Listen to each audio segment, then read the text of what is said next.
Hey testers, today we are going to see two games. The first game is between Smitten and Prince Dadian of Mengerelia.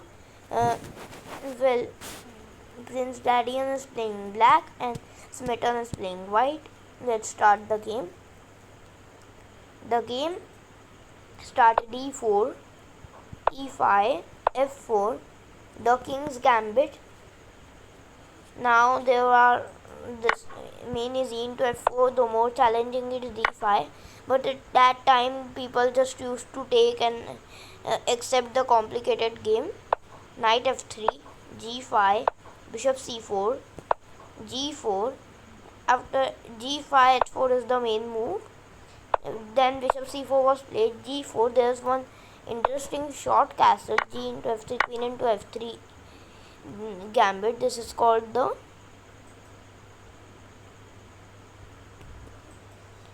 Wild Museo Gambit, played by Nakamura against Andrikin and won against Andrikin in this position, where the engine tells minus 1.3.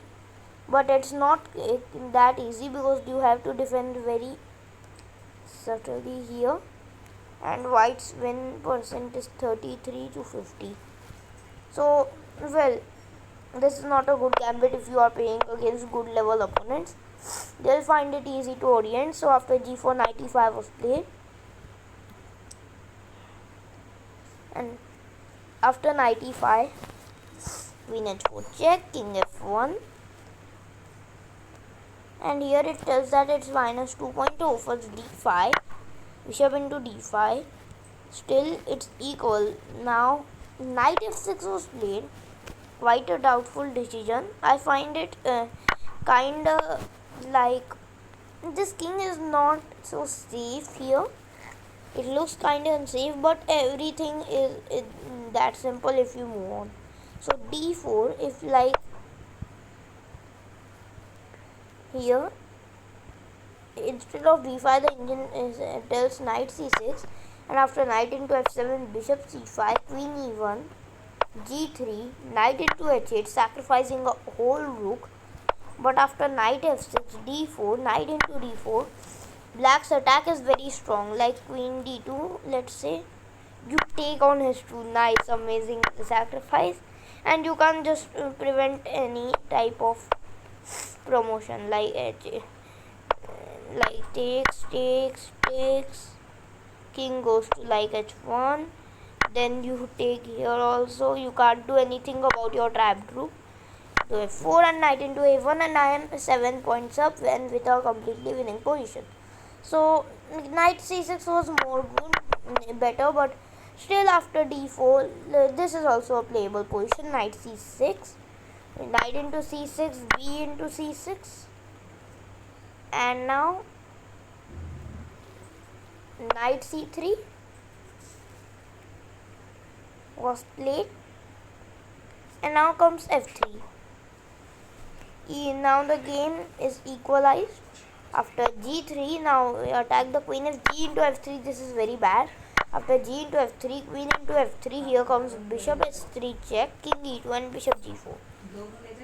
King g1 is queen e1. So that's why this is very bad. So you should not take on f3. You have to play g3. Wait, g3 is still a blunder. g3 and g into f3 both are blunders because of concrete reasons, and later in the game we'll see why. And g into f3 again 1. So well, these two are kind of bad. So after queen h3 check, king f2, queen g2 check, king e3, bishop a6, nice move. Now getting rid of the d3 square, and now bishop h6 is immediate checkmate. So king f4 was played, bishop h6 check, king f5, queen h3, going back, and king into f6, rook f8, pinning the bishop, e5, and here comes a spectacular finale of the game. Rook into f7, amazing move, king into f7, queen h5 check, king f6, and here comes bishop g7 check. Toxic. Now after king into g7, queen g6 check, king f8 and king d7. Amazing mate. The king on f8, it traveled from e1 to f2 to e3 to f4 to f5 to f6 to g7 to f8. Amazing. No, first f7, then f6, then g7 and then f8. Amazing game by black. Black just sacrificed everything and went on to win the game. Let's go to the next game. The next game is between Gold Schemate and Preen Halter from 1916. Yeah, we can first give the result as 0-1. And now let's go to the next game. This game, Gold Schemate is white, Preen Halter is black. Let's start the game. Game started. e4. Well, we would be expecting a game in the early 1916 in the early 1900s to start with e4, but sadly this game's an exception. d4 was played, but that doesn't stop active play, because after f5 Dutch defense, knight f6 and d5 are main lines. After f5 comes e4, the Staunton gambit. Main lines are like g3 is the main line, knight f3 is another main line, c4 is another main line, knight c3 is also one, and there's bishop g5. These are like, this is fianchetto attack. Now this is Raphael variation, and this is Hopton attack. So let's go to the Staunton gambit. After fe4 it was played knight c3, knight f6, f3, e into f3 and knight into f3, and this system's name is Black Mask second gambit, not the first one. Now e6 was played, bishop g5 now pinning the queen, bishop e7, bishop d3, short castle, short castle. Now the benefit of this e4 gambit is that both bishops are very wild at the opponent's king. This knight can hop to e5, and the best thing is that the f file is open. It can prove useful in the later games as shown in this game. And there's types of after knight e5 to play takes, and then bishop into h7 sacrifices. These are pruning all over there because there's no f7 pawn over there. So b6, knight e5, bishop b7, bishop into f6, bishop into f6, and now according to the engine, queen h5 is the best move.